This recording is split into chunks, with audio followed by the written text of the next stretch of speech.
बच्चों अब हम देखते हैं गॉस प्रमेय के अनुप्रयोग का पांचवा अनुप्रयोग है। एक समान रूप से आवेशित गोलीय कोश के कारण वैद्युत क्षेत्र की तीव्रता। एक कोई गोलीय कोश है,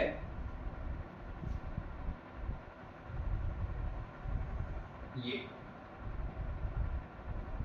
एक कोई गोलीय कोश है जिसकी त्रिज्या है r। कितनी त्रिज्या है? r। और ये इसका केंद्र O। तो इस पर हमें निकालनी है कि इस गोलीय कोश में वैद्युत क्षेत्र की तीव्रता कितनी होगी और कैसे कैसे इसको इफेक्ट करेगी। तो इसके लिए हम सबसे पहले क्या करेंगे, एक गॉसियन पृष्ठ मान लेंगे इसके बाहर,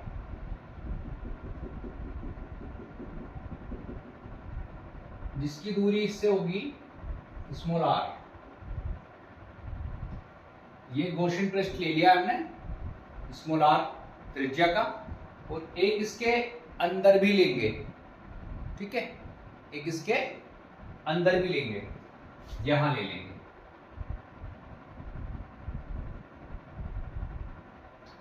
तो हमें अब इस गोलीय कोश के लिए वैद्युत क्षेत्र की तीव्रता ज्ञात करनी है। तो हम इसके लिए क्या करेंगे, इसके सरफेस पर एक जो हमारा गॉसियन पृष्ठ है, ये वाला हमारा गॉसियन पृष्ठ है, इस पर हम एक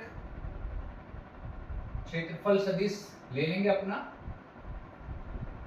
यानी कि एक जब हमको किसी भी इस प्रकार के पृष्ठ में हमें निकालना होता है वैद्युत क्षेत्र की तीव्रता, तो वहां पर हम क्या करते हैं, एक क्षेत्रफल सदिश मान लेते हैं और उसी पे अपनी कैलकुलेशंस को करते हैं, ठीक है। अब इसमें क्या करते हैं, माना r त्रिज्या का, माना r त्रिज्या का एक क्या है हमारा, एक गोलीय कोश है, एक आवेशित गोलीय कोश है। ये क्या है, आवेशित गोलीय कोश, ठीक, जिसका केंद्र O है, जिसका केंद्र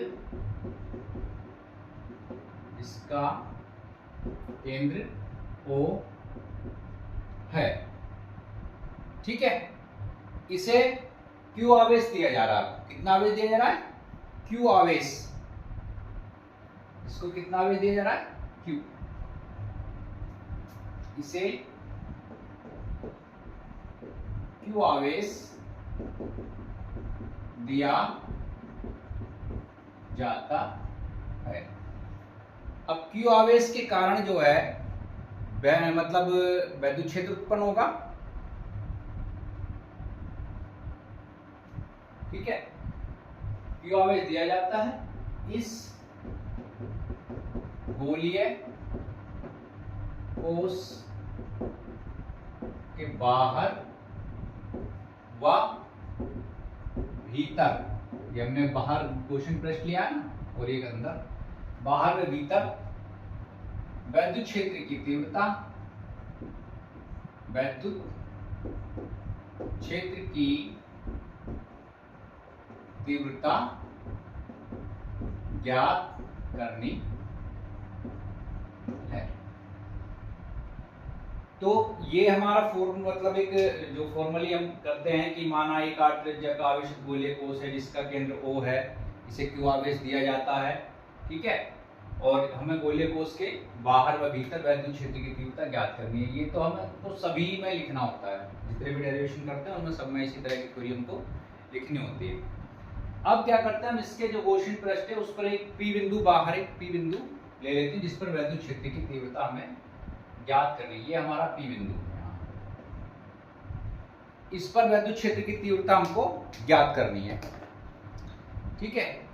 और ये जो आपका गॉसियन पृष्ठ है पॉजिटिवली चार्ज,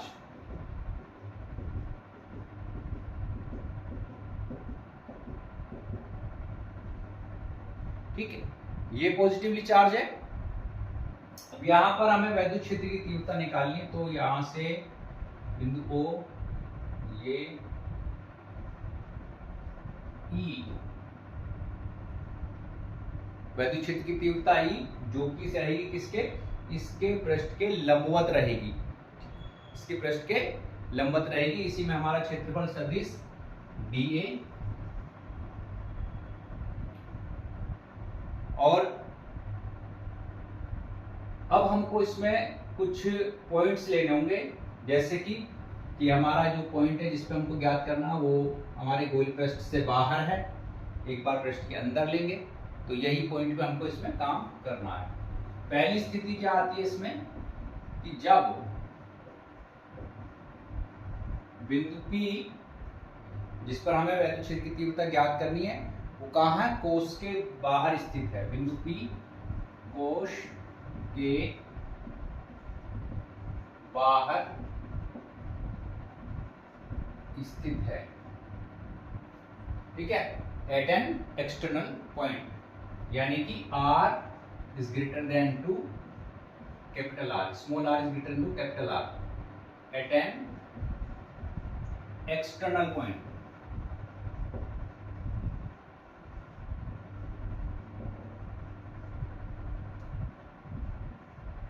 बाहरी बिंदु पर।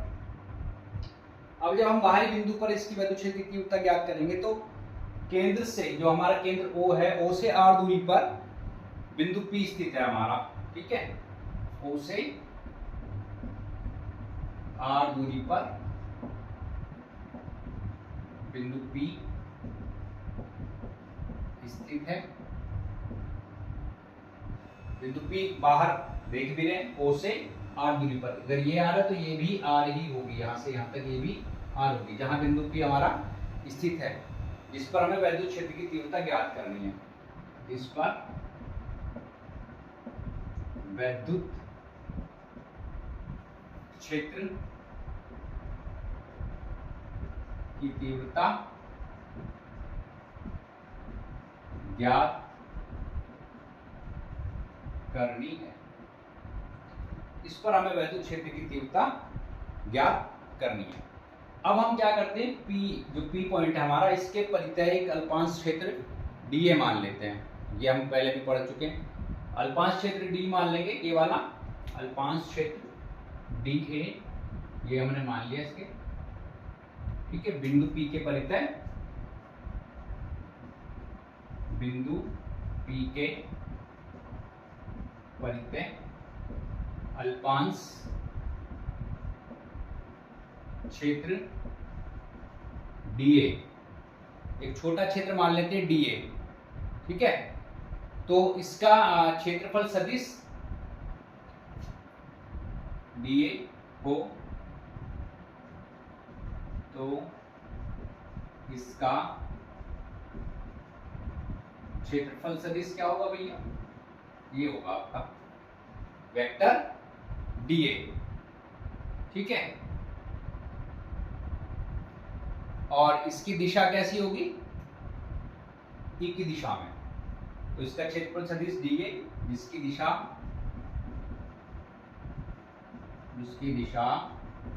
वेक्टर E की दिशा में हो, ये हम पढ़ते भी आ रहे हैं, ठीक। अब क्योंकि दिशा दोनों की समान है तो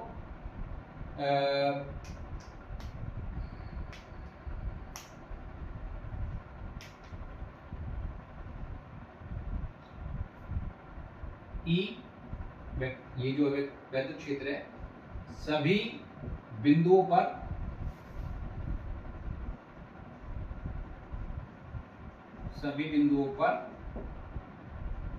समान तथा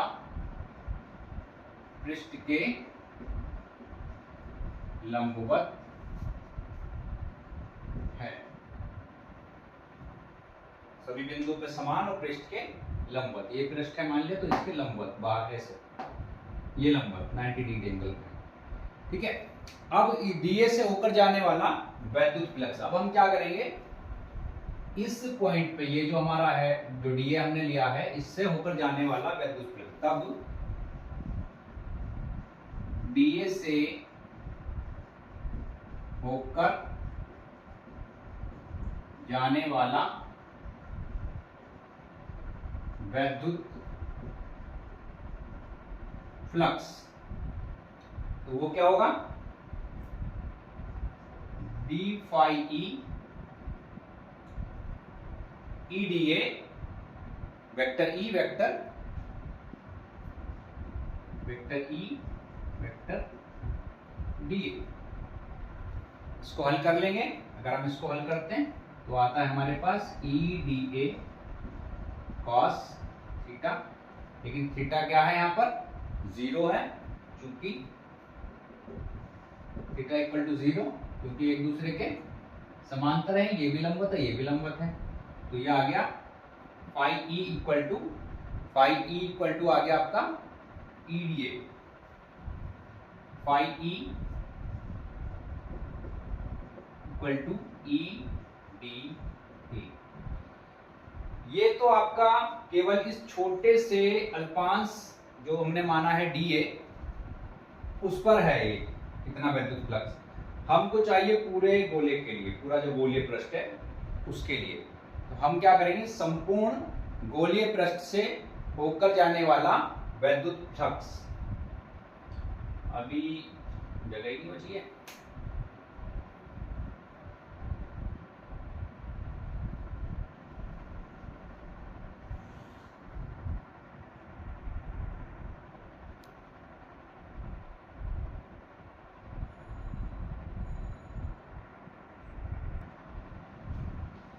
देखिए आया था हमारा phi E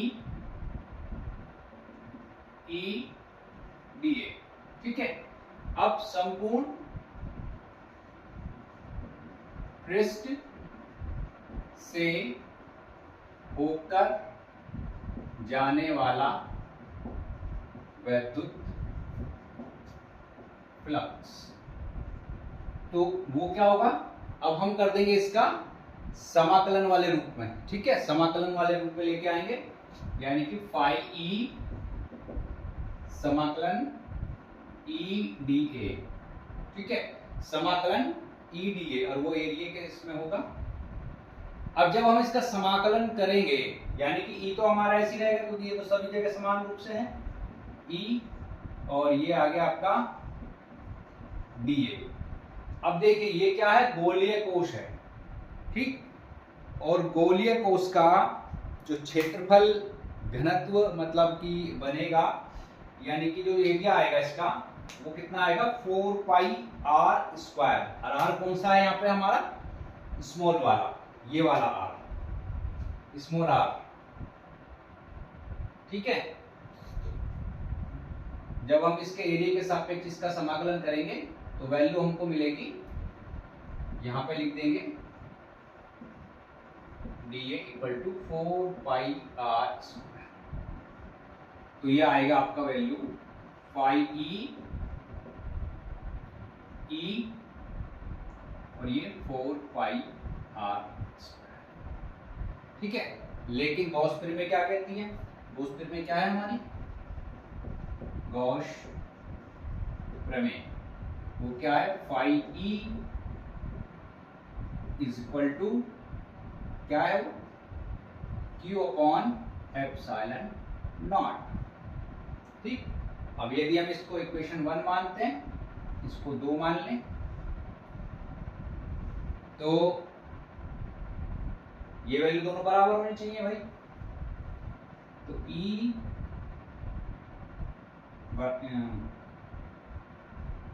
4 pi are square Q upon epsilon naught, और यहां से ई का मान हम निकाल लेंगे, E equal to Q upon 4 pi epsilon naught R square. ये आपकी वैद्युत क्षेत्र की तीव्रता आएगी। लेकिन अभी हम इस पे आगे देखते हैं कि इसके आगे इफेक्ट क्या बनते हैं।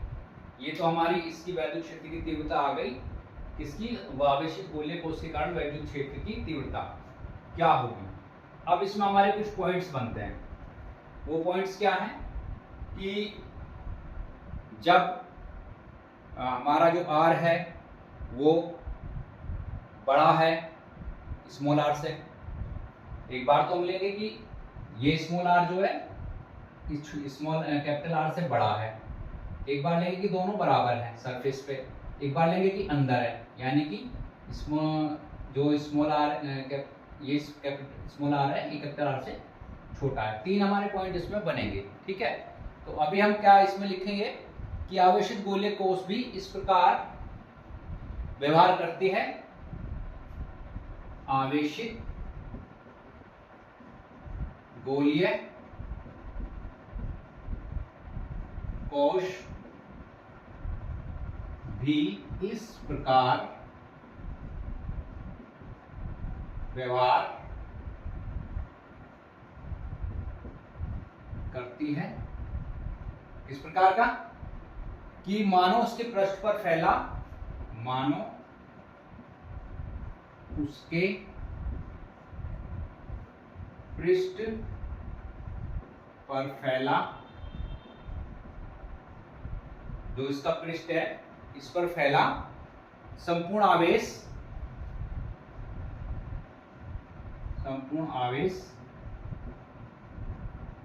इसके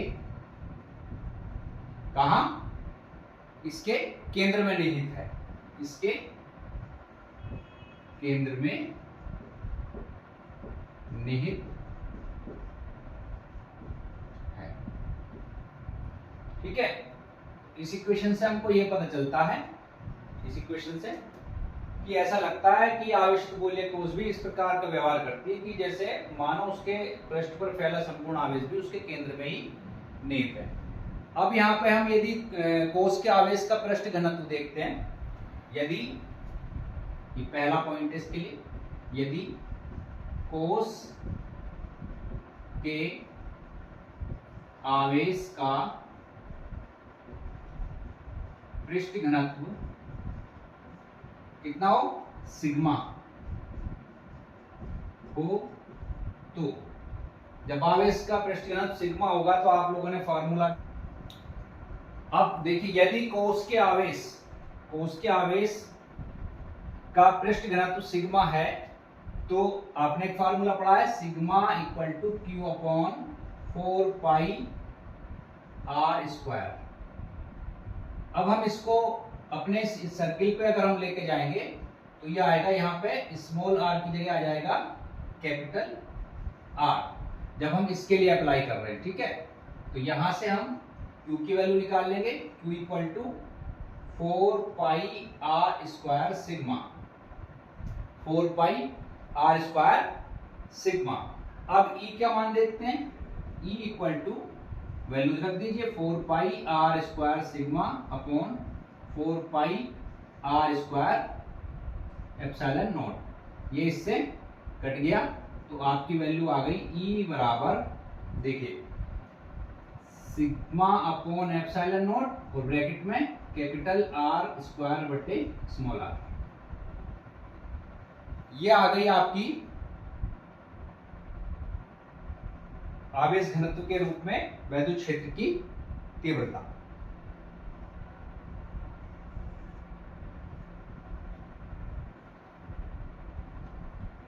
अब नेक्स्ट पॉइंट हमारा जो आता है वो है कि यदि दोनों आर, यानी कि आर ये वाला आर, ये स्मॉल आर जो हमारा यही है इसके पृष्ठ पे, यानी स्मॉल आर कैपिटल आर दोनों बराबर हो जाते हैं, ठीक है।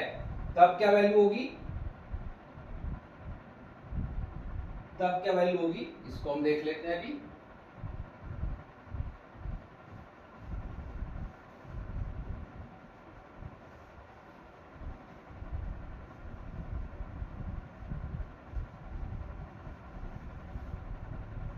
दूसरा पॉइंट है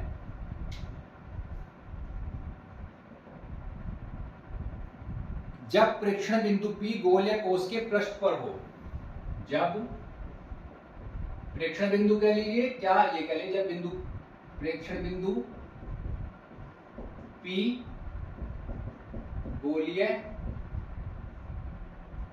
गोलीय कोष के पृष्ठ पर हो, जब प्रेक्षण बिंदु P गोलीय कोश के पृष्ठ पर हो, यानी कि स्मॉल आर बराबर कैपिटल आर, दोनों बराबर हो गए हैं। ठीक है, तो हम इसको इक्वेशन हमने पीछे लिखते आ रहे हैं, इसको मान लीजिए इक्वेशन नंबर 3 ले लीजिए। ठीक है, जब हम इसको इक्वेशन 3 रखते हैं तो समीकरण 3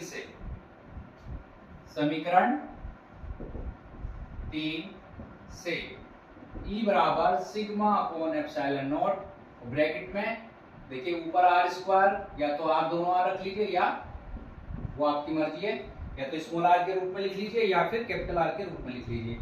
ये दोनों आपस में कट जाएंगे।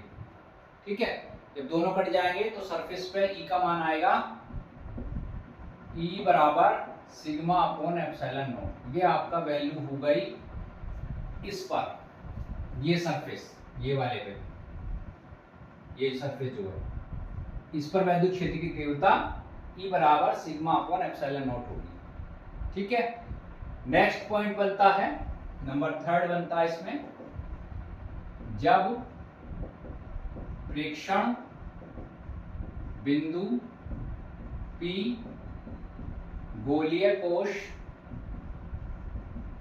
के अंदर हो। इस बार कहां है? अंदर की तरफ, इसके भी अंदर आ गया। ठीक है, जब इसके भी अंदर आ जाएगा तो स्थिति क्या बनेगी, यानी कि R is less than to capital R. अब की बार स्मॉल आर जो है बड़े आर से भी छोटा हो गया। इसमें हमने त्रिज्या कैपिटल आर मान रखी थी ना इसकी, गोलीय कोश की, और जो हमारा गॉसियन पृष्ठ था उसकी, इसको हम लिख भी सकते हैं, ये हमारे क्या है, गॉसियन पृष्ठ, इस तरह से हम इसको दर्शा भी सकते हैं।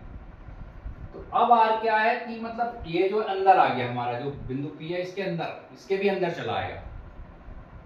ठीक है, पृष्ठ के अंदर आ गया। अब इस स्थिति में क्या है कि जो गॉसियन पृष्ठ है वो हमारे आवेश को परिबद्ध नहीं करेगा, मतलब कि उसको नहीं घेरेगा।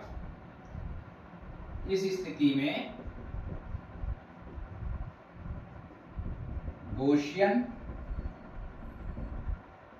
पृष्ठ आवेश को परिबद्ध नहीं करेगा। जब आवेश को परिबद्ध ही नहीं करेगा, उसको घेरेगा ही नहीं, तो हमारा इस पर रूल ही फॉलो नहीं होगा, यानी कि अर्थात Q इक्वल टू 0। तब अब जब Q की वैल्यू ही 0 हो गई तो अब तो कुछ बचेगा ही नहीं फिर इसमें।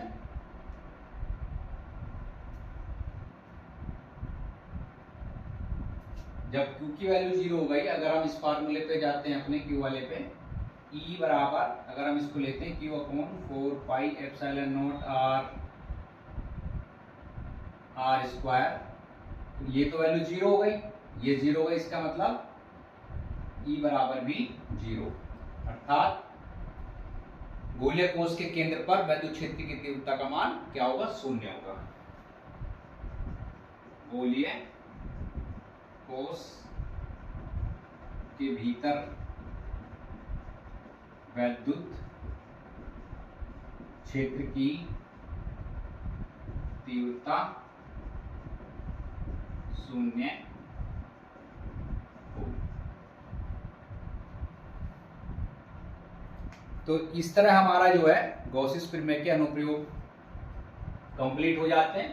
5 अनुप्रयोग हैं आपके कोर्स में, वो 5 यहाँ पे फुलफिल हो जाते हैं, और आशा करते हैं आपको समझ में आया होगा।